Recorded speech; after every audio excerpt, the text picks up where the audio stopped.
أعوذ بالله من الشيطان الرجيم. بسم الله الرحمن الرحيم. يا أيها الذين آمنوا شهادة بينكم إذا حضر أحدكم الموت حين الوصية اثنان ذوى عدل منكم أو آخران من غيركم إن أنتم ضربتم في الأرض فأصابتكم مصيبة الموت تحبسونهما من بعد الصلاة فيقسمان بالله إن ارتبتم لا نشتري به ثمنا ولو كان ذا قربى ولا نكتم شهادة الله إنا إذا لمن الآثمين. فإن عثر على أنهما استحقا إثما فآخران يقومان مقامهما من الذين استحق عليهم الأوليان فيقسمان بالله لشهادتنا أحق من شهادتهما وما اعتدينا إنا إذا لمن الظالمين. ذلك أدنى أن يأتوا بالشهادة على وجهها أو يخافوا أن ترد أيمان بعد أيمانهم واتقوا الله واسمعوا والله لا يهدي القوم الفاسقين.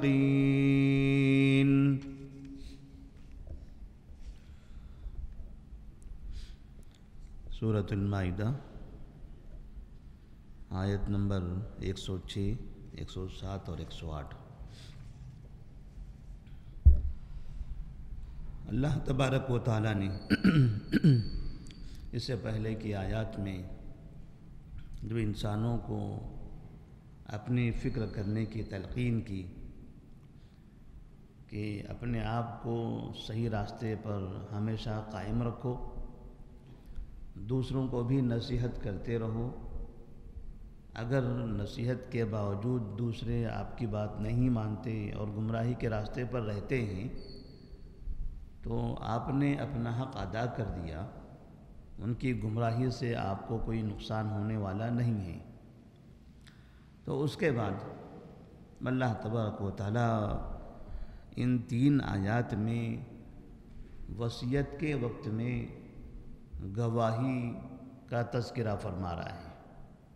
کہ انسان جو زندگی میں محنت کر کے مال کماتا ہے اور انتقال سے پہلے وہ چاہتا ہے کہ اس کا مال محفوظ ہاتھوں میں ہو، صحیح سلامت ہو،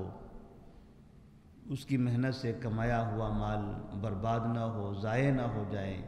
کوئی چوری نہ کر لے، کوئی قبضہ نہ کر لے۔ تو اس کے لیے باقاعدہ اللہ تبارک و تعالیٰ نے وصیت کی تاکید فرمائی ہے اور یہ بہت ضروری ہے۔ اس لیے ہم دیکھتے ہیں کہ ایسا مال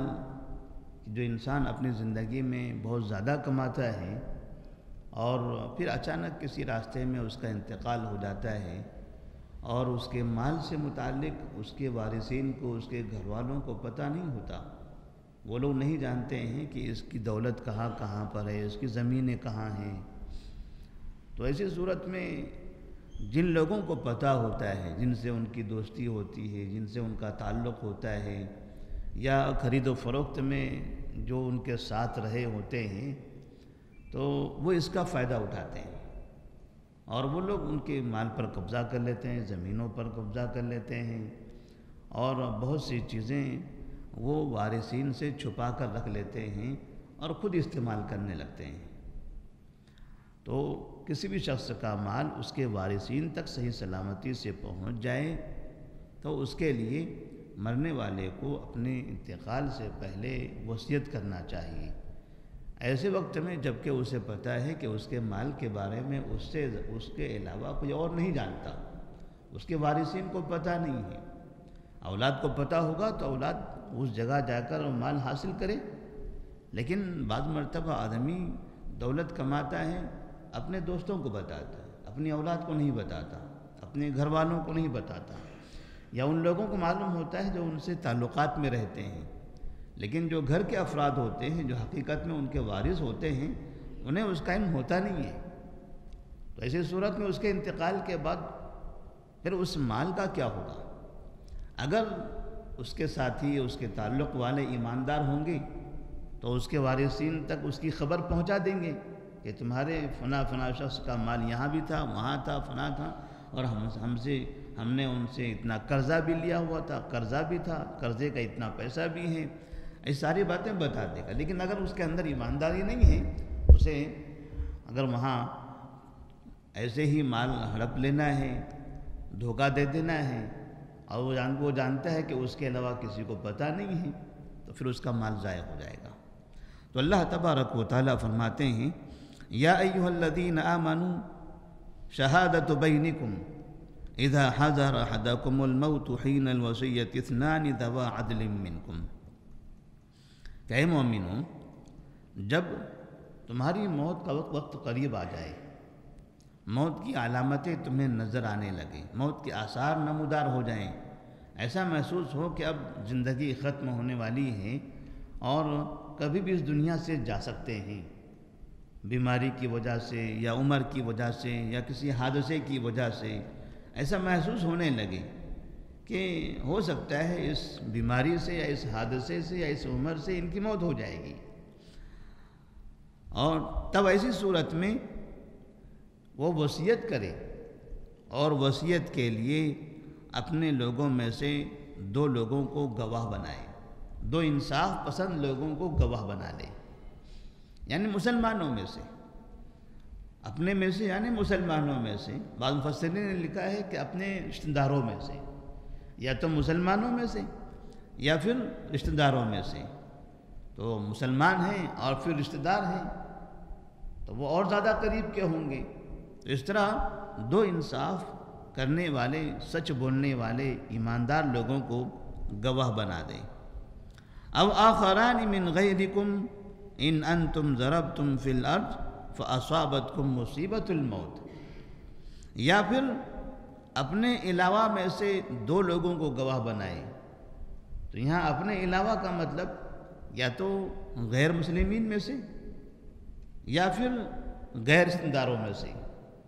جبکہ تم سفر میں ہوں اور سفر میں تمہاری موت کا وقت قریب آ جائے۔ سفر میں تھے، سفر میں کوئی رشتہ دار ساتھ میں نہیں تھا، یا کوئی آپ کا اپنا بھائی مسلمان ساتھ میں نہیں تھا، اور وہاں آپ کے پہچان کے کوئی غیر مسلم تھے، تو انہی کو آپ گواہ بنا لو۔ گواہ بنانا مطلب یہاں یہ ہے کہ آپ کے مال کی حفاظت ہو، کیونکہ اگر سفر میں ہے اور سفر میں ہی انتقال کر جائے، اور سفر میں آپ کے پاس کوئی مال تھا، کوئی دولت تھی، تو اب اس مال کا کیا ہوگا؟ تو اگر وہاں کوئی کافروں میں سے بھی مل جائے جسے آپ گواہ بنا سکتے ہو، اور جن کے بارے میں آپ کو تھوڑا سا علم ہو کہ یہ انصاف کریں گے، سچ بتائیں گے، تو ایسی صورت میں انہیں کو تم گواہ بنا لو۔ تحبسونہما من بعد الصلاة فیقسمان باللہ ان ارتبتم لا نشتری به ثمنا ولو کان ذا قربا، اگر ان گواہوں کے بارے میں تمہیں شک ہو جائے کہ یہ گواہ سچی گواہی دیں گے یا نہیں دیں گے، مثال کے طور پر کسی آدمی نے اپنے مرنے سے پہلے 2 کافروں کو گواہ بنا دیا، اب وہ 2 کافر ان کے وارثین کے پاس آتے ہیں اور مرنے والے کے مال کے بارے میں خبر دیتے ہیں کہ تمہارے فلاں شخص نے ہمیں اس بات پر گواہ بنایا تھا اور یہ مال آپ کا ہے۔ یہاں وارثین کو شک ہونے لگے کہ یہ گواہ لوگ جو گواہی دے رہے ہیں، انہوں نے ہمارے والد کے مال کو چھپایا ہے، مال کے بارے میں جو گواہی دے رہے ہیں، مال یہ مکمل نہیں ہے، کوئی نہ کوئی بات ہے یہاں پر۔ تو ایسی صورت میں تحبسونہما من بعد الصلاة فیقسمان باللہ ان ارتبتم لا نشتری به ثمنا ولو کان ذا قربا، تو اللہ تبارک و تعالیٰ فرماتے ہیں کہ ان کو آپ عصر کی نماز کے بعد روک لو۔ عصر کی نماز کا تذکرہ ہے، اس لیے کہ ایک واقعہ نبی کے زمانے میں پیش آیا تھا، تو اس میں عصر کی نماز کے بعد ان 2 گواہوں کو لایا گیا تھا۔ یا مطلب یہ ہے کہ ایسی نماز کے بعد جس نماز کی وہ تعظیم کرتے ہیں، یا پھر جب بھی ان کو موقع ملے، نماز کے بعد کا مطلب کہ یہاں پر لوگ، یہاں مسلمان جمع رہیں گے، ایک تعداد رہے گی،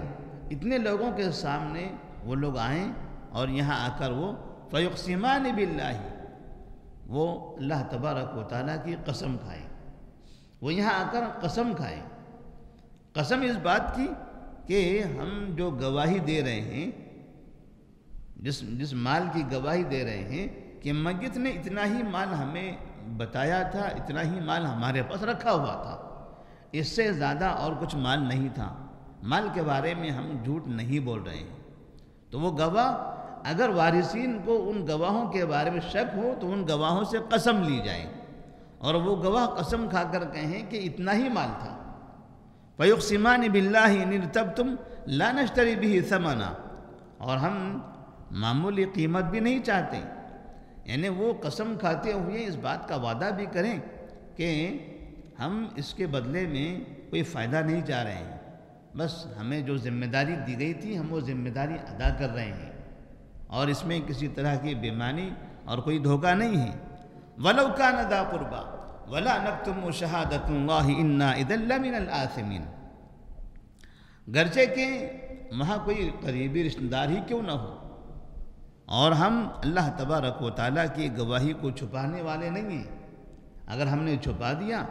تب ایسی صورت میں اِنَّا إِذًا لَّمِنَ الْآثِمِينَ، ہم گنہگار ہو جائیں گے۔ تو اس کا ایک واقعہ اس طرح سے ہے، ان آیات کو، ان مسائل کو اس واقعے سے ہم سمجھ سکتے ہیں کہ ایک مرتبہ ایک مسلمان شخص 2 عیسائی، جس کا نام ایک کا نام تمیم اور دوسرے کا نام عدی تھا، 2 عیسائی یعنی کافر تھے یہ دونوں، ان کے ساتھ سفر کر رہا تھا۔ راستے میں اس مسلمان کی موت قریب آ گئی، اسے ایسا محسوس ہوا کہ اب بس اس کی موت آنے والی ہے، تو انہوں نے ان دونوں کو گواہ بنا لیا، تمیم اور عدی کو۔ یہ دونوں عیسائی تھے، بعد میں یہ لوگ مسلمان ہوئے، لیکن اس سفر میں یہ لوگ کافر تھے، عیسائی تھے۔ تو مسلمان نے ان دونوں کو گواہ بنایا کہ میرا اتنا مال ہے اور فلاں جگہ میرے وارثین ہیں، میرے مرنے کے بعد آپ دونوں میرا مال میرے وارثین تک پہنچا دینا۔ اور یہ سفر حقیقت میں ایک تجارتی سفر تھا، یہ تینوں آپس میں دوست تھے، تجارت کرنے کے لیے ملک شام جا رہے تھے، تو راستے میں مسلمان کا انتقال ہونے لگا، تو اس نے ان دونوں کافروں کو گواہ بنا دیا کہ میرے مرنے کے بعد میرا مال میرے وارثین تک پہنچا دینا۔ جب اس کا انتقال ہو گیا اسی سفر کے اندر، تو بعد میں تمیم اور عدی اس میت کا مال لے کر اس کے وارثین تک پہنچ گئے۔ وارثین کو انہوں نے مال دیا کہ آپ کے فلاں شخص نے یہ مال چھوڑا ہوا ہے اور ہمیں اس پر گواہ بنایا تھا، یہ آپ کا مال آپ کے حوالے۔ وارثین نے مال لے لیا۔ اس مال کے اندر ایک جگہ پر انہیں ایک چٹھی ملی جس میں اس سامان میں رکھا ہوا پورے مال کی فہرست بنی ہوئی تھی، اس مال میں فنا چیزیں موجود ہیں۔ اس چٹھی کا علم وہ دونوں گواہوں کو نہیں تھا، مال کے اندر وہ چٹھی چھپا کر رکھی ہوئی تھی۔ وہ شخص نے مرنے سے پہلے باقاعدہ مال کی فہرست بنا دی اور ان گواہوں کو بتائے بغیر مال کی کسی جگہ پر رکھ دیا۔ جب وارثین نے پورا مال کھول کر دیکھا، سارے مال کی تقسیم ہونے لگی اور چھان بین ہونے لگی، تب انہیں وہ چٹھی مل گئی۔ تو چٹھی کے اندر پورا مال موجود تھا سوائے ایک پیالے کے، ایک ایسا پیالہ جس میں سونا لگا ہوا تھا۔ تو ان لوگوں نے ان دونوں گواہوں کو طلب کیا اور ان سے کہا کہ میت کے پاس مال کے اندر ایک فہرست بنی ہوئی ہے، اس میں ایک اور مال کا تذکرہ ہے اور وہ مال اس میں نہیں ہے، کہیں ایسا تو نہیں کہ آپ جانتے ہو کہ میت نے وہ سامان بیچ دیا تھا؟ تو کہا نہیں، کافر اتنا ہی مال انہوں نے دیا تھا؟ کہاں اتنا ہی مال دیا تھا. تو ان سے قسم کھلائی گئی کہ آپ قسم کھاؤ کہ اتنا ہی مال میت نے دیا تھا. تو انہوں نے قسم بھی کھا لیا. تو اس طرح سے معاملہ رفع دفع ہو گیا. چند دنوں کے بعد یہ جو وارثین تھے، وارثین ایسے ہی جا رہے تھے تو ایک سونار کے پاس باقاعدہ وہ پیالہ نظر آیا، اور انہوں نے دیکھ کر یہ پہچان لیا کہ یہ پیالہ ہمارے والد کا تھا، جس شخص کا انتقال ہوا ہے یہ اس کا تھا، اور اس کا تذکرہ وہ فہرست میں موجود ہے. تو انہوں نے اس سونار سے پوچھا یہ پیالہ آپ کے پاس کہاں سے آیا؟ تو کہا کہ تمیم اور عادی نے ہم کو بیچا ہے، ہم نے اس سے خریدا ہے. تب یہ وارثین نبی کے دربار میں حاضر ہوتے ہیں اور کہتے ہیں یا رسول اللہ صلی اللہ علیہ وسلم، تمیم اور عادی نے جھوٹ بولا، ان کو گواہ بنایا گیا تھا، انہوں نے جھوٹی قسم بھی کھا لی، انہوں نے میت کے مال میں سے ایک مال غائب کر دیا. تو آپ صلی اللہ علیہ وسلم نے تمیم اور عادی کو دوبارہ بلایا، اور دوبارہ بلانے کے بعد اب ان دونوں کے سامنے میت کے وارثین سے کہا کہ تم قسم کھا کر کہو کہ تم جانتے ہو کہ یہ مال تمہارے میت کا ہے. تو انہوں نے قسم کھا لی. تو آپ صلی اللہ علیہ وسلم نے کہا تمیم اور عادی سے کہ جاؤ اور جو مال تھا اس مال کے برابر قیمت ان کو ادا کرو. تو تمیم اور عادی کو 1000 درہم پھر وارثین کو دینا پڑا. تو اس طرح اگر گواہی دینے والے یا جن کو گواہ بنایا گیا، بعض مرتبہ ایسا ہوتا ہے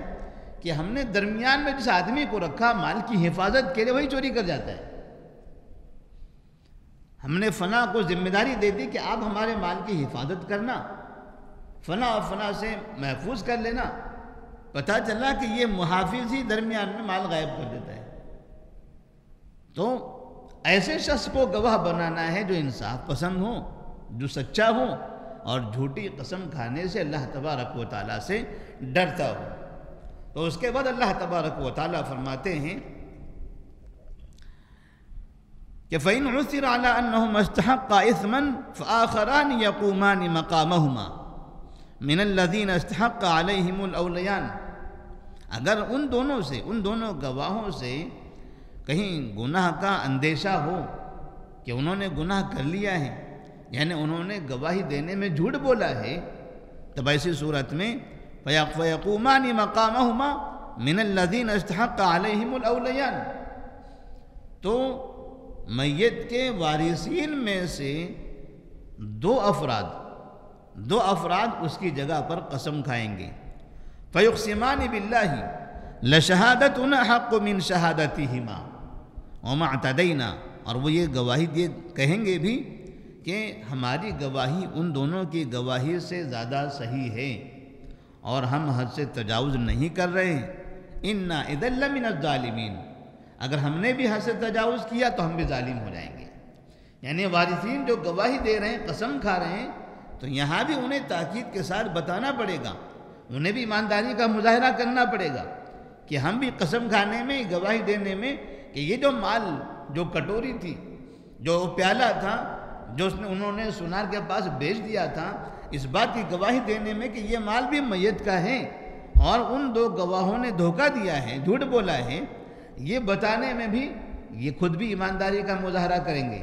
ورنہ خواہ سامنے والوں پر الزام نہیں لگائیں گے کہ نہیں ہمارے والد تم کو یہ بھی دیا تھا، تم کو فنا بھی دیا تھا، تم کو فنا بھی دیا تھا. تو معلوم پڑا کہ بیچارہ جو حفاظت کرنے والا تھا وہ پھنس گیا، خواہ اس کے اوپر الزام لگا دیا گیا. اس نے ایمانداری سے مرنے والے کا سامان لا کر وارثین کو دیا، لیکن وارثین نے اسی ایماندار انسانوں پر الزامات لگا دیے کہ تم نے یہ فنا مال ہڑپ لیا ہے، تم نے فنا ہڑپ لیا. تو پھر ایسی صورت میں لوگ کسی کا مال محفوظ کرنے بھی ڈریں گے، کسی کا مال کہیں سے دوسرے تک پہنچانے میں بھی ڈریں گے. جیسے ہمارے پاس ہوتا ہے کہ اگر راستے میں کہیں کوئی حادثہ ہو جائے اور کوئی گزرنے والا انسان اس زخمی انسان کو اٹھا کر ہاسپٹل لے جانا چاہے، اس کی مدد کرنا چاہے، تو بعد میں پتہ چلتا ہے کہ جب یہ لے کر جاتے ہیں ہاسپٹل تو پولیس ان کی اتنی انکوائری کرنا شروع کر دیتی ہے، ان کے اتنا پیچھے ان کے پڑ جاتی ہیں کہ یہ آدمی بولتا ہے کیوں میں نے اس کی مدد کیا، اس کی مدد ہی نہیں کرنا چاہیے۔ اس لیے کئی مرتبہ ایسا ہوتا ہے کہ راہ پر گرے ہوئے زخمی انسانوں کی لوگ جلدی مدد نہیں کرتے کہ میں نے ہاتھ لگایا تو پولیس اب مجھے پکڑے گی، میں اگر اپنی گاڑی میں بٹھا کر لے جاتا ہوں تو پولیس کو لگے گا کہ میں نے ہی اس کو مارا ہے، میں نے ہی یہ کام کیا ہوا ہے۔ وہ تو یا تو بولنے سے رہا یا تو مر چکا ہے، میں چاہتا ہوں کہ میں کسی محفوظ جگہ پہنچا دوں، معلوم پڑا کہ ساری انکوائری میرے خلاف ہو رہی ہے اور مجھے ہی پھنسا دیا گیا، تو اس کی وجہ سے پھر لوگ یہ خیر کا کام کرنے سے بھی اجتناب کرنے لگتے ہیں۔ تو یہاں اس بات کی بھی تاکید کر دی گئی کہ آپ اگر کسی کے بارے میں بتا بھی رہے ہو تو پھر آپ بھی جھوٹ نہ بولیں، ورنہ پھر ان گواہوں کے بارے میں آپ جھوٹ بولو گے تو اس طرح کی گواہی دینے والے بھی پھر پریشان ہو جائیں گے۔ ذَلِكَ أَدْنَىٰ أَن يَأْتُوا بِالشَّهَادَةِ عَلَىٰ وَجْهِهَا أَوْ يَخَافُوا أَن تُرَدَّ أَيْمَانٌ بَعْدَ أَيْمَانِهِمْ۔ اللہ تبارک و تعالیٰ فرماتے ہیں یہ قسم لینے اور قسم دینے کا، گواہی دینے کا یہ ایک بہترین طریقہ ہے۔ اس طرح سے پہلے یا تو میت نے جن کو گواہ بنایا ہے وہ صحیح گواہی دے دیں،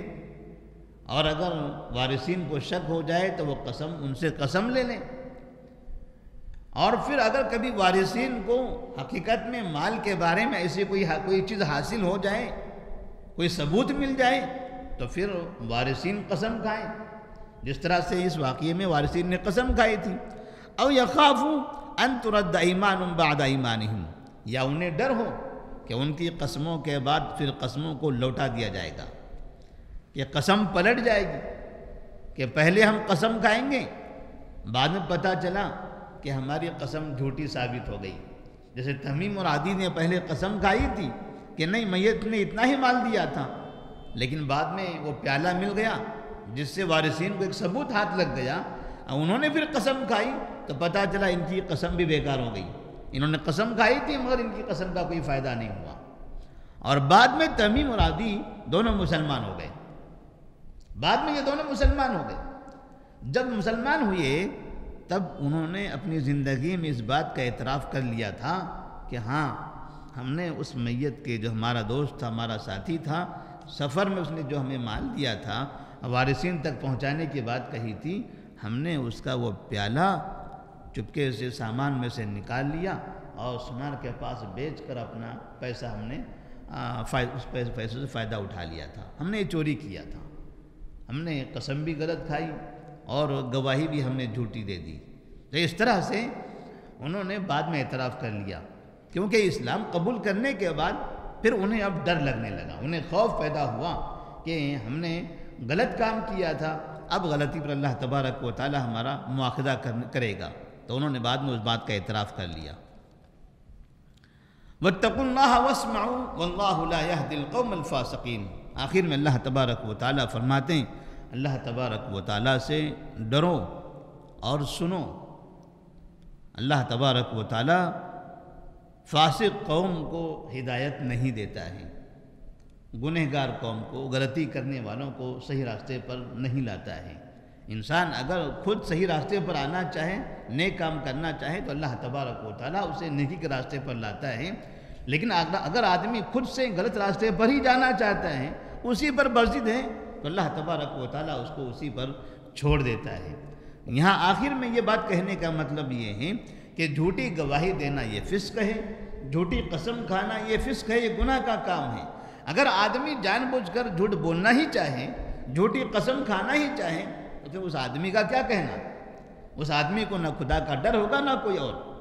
تو اگر آدمی چاہے کہ وہ سچی گواہی دے گا، سچی قسم کھائے گا، تو اللہ تبارک و تعالیٰ اس کو توفیق بھی عطا فرمائے گا۔ اللہ تبارک و تعالیٰ سے دعا ہے کہ اللہ تبارک و تعالیٰ ہم تمام کو جھوٹی قسموں سے اور جھوٹی گواہیوں سے محفوظ رکھے۔ السلام علیکم ورحمۃ اللہ وبرکاتہ۔